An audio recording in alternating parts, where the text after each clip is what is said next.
السلام علیکم، نیوز کے ساتھ میں ہوں صبا کامران۔ خبر شامل کرتے ہیں۔ کراچی سے گلستان جوہر پرفیوم چوک کے قریب فائرنگ، ایک پولیس آفیسر زخمی ہونے والے پولیس آفیسر کو چیپا ایمبولینس کے ذریعے لیاقت نیشنل ہسپتال منتقل کیا جا رہا ہے۔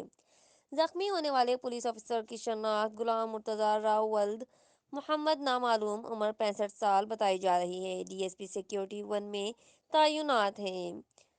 پاؤں پر گولی لگنے سے زخمی ہوئے پولیس ڈی ایس پی کی اہلیہ سے زیور چھیننے کی کوشش کی جا رہی تھی۔ میاں بیوی کسی تقریب میں شرکت کر کے واپس جا رہے تھے۔ ڈی ایس پی کے ساتھ کوئی سیکورٹی نہیں تھی۔ رپورٹ کر رہے ہیں شیخ کمال، آن نیوز کراچی۔ لائک کریں، کمنٹ کریں، شیئر کریں اور بیل آئیکن کو پریس کرنا مت بھولیں۔ دیکھتے رہیے آن نیوز۔